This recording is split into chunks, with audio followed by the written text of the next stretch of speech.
Merci d'être là dès le petit matin pour ceux qui sont déjà là. Je ne vais pas être très long parce que les ateliers commencent et je dois moi-même faire l'ouverture d'un atelier. Que dire à ce stade?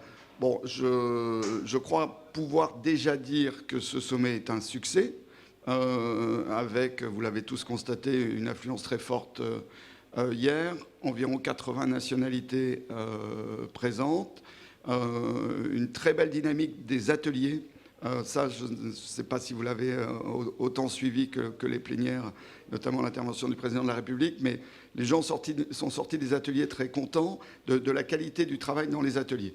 Et moi qui suis extrêmement sensible à ce qu'on va rendre sur le fond à la fin de ce sommet, je pense que l'un des paris peut-être les plus compliqués, c'était de faire en sorte que des gens assez différents, les copilotes, un réseau de collectivités territoriales et un réseau d'acteurs non étatiques différents qui ont préparé ensemble ces ateliers depuis plusieurs mois, réussissent à créer une dynamique. Ça n'a pas toujours été simple dans les semaines qui précèdent. On avait des textes même encore de qualité assez hétérogène au début du sommet, mais il y a vraiment eu un gros travail en atelier et des gens qui sont sortis très satisfaits.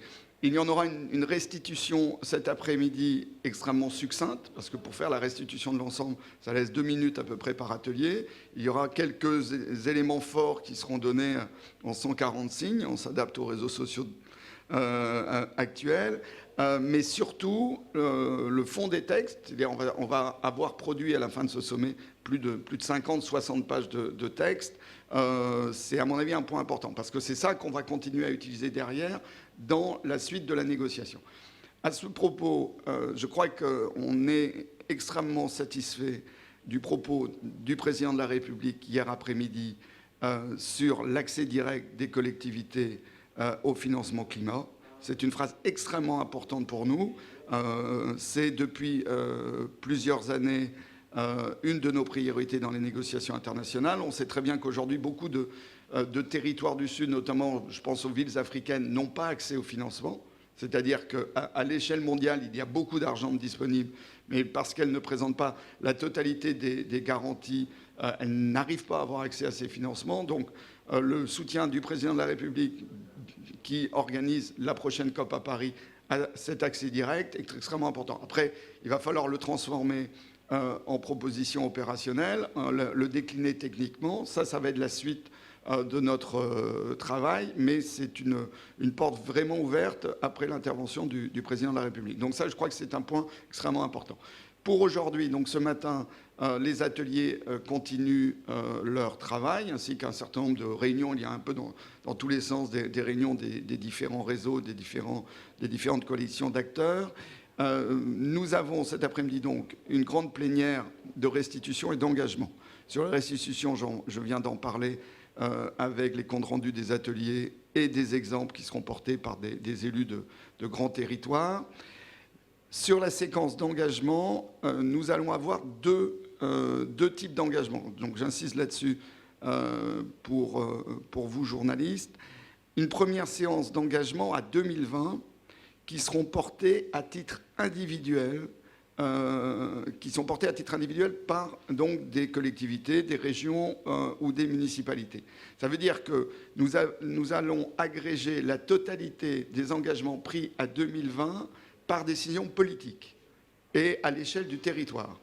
Et vous verrez, et je ne vous donne pas le chiffre pour l'instant ce matin, qu'en agrégeant la totalité de ces engagements, c'est de très loin, aujourd'hui, pour la période 2015-2020, l'engagement le plus crédible sur le scénario tendanciel du GIEC. C'est-à-dire on fait une part importante de l'effort à faire d'ici 2020 pour être effectivement sur un scénario 2 degrés.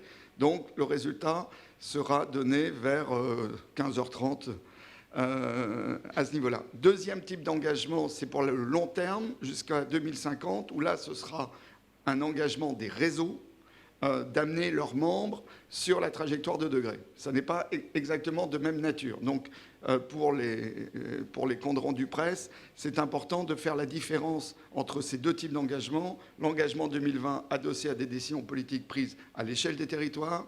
L'engagement 2050, engagement des réseaux d'amener l'ensemble de leurs membres. Et ça fait quand même une large part de la population planétaire sur la trajectoire de degrés.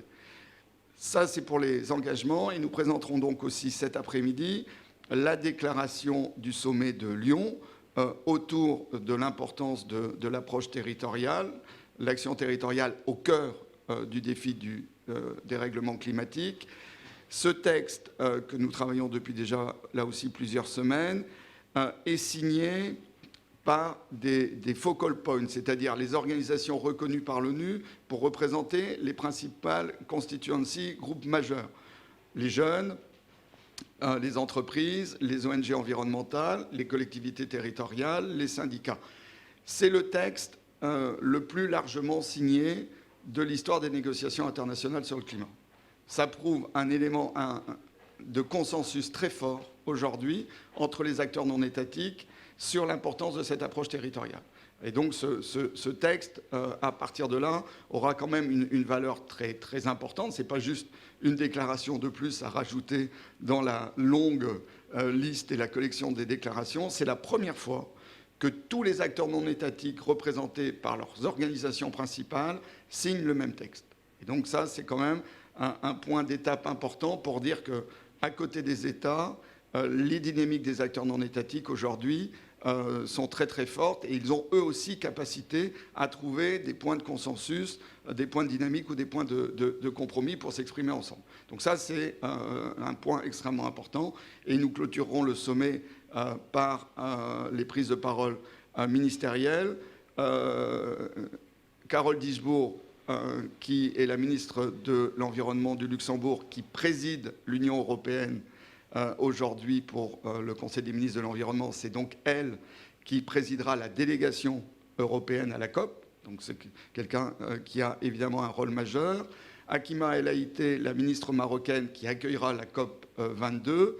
Et au niveau français, l'actualité évidemment extrêmement compliquée aujourd'hui, puisque Ségolène Royal fait face à une canicule extrêmement sévère, avec beaucoup de problèmes aujourd'hui sur les questions d'énergie et de transport. Et Laurent Fabius est de nouveau parti pour une réunion extrêmement importante sur l'Iran. Nous aurons donc un message très préenregistré, mais très précis de Laurent Fabius, et la présence, évidemment, pour représenter l'État français, de Laurence Tubiana, qui est l'ambassadrice climat. Voilà. Et avec cela, je pense qu'on aura fait le tour de ces 2 jours, et 2 jours assez importants pour délivrer des messages à 5 mois de la COP. Voilà. Si vous avez une question ou 2 brèves, je peux y répondre, mais je ne pourrai pas aller beaucoup plus loin pour cause d'ouverture d'ateliers. Ça ne doit pas vous empêcher d'en poser.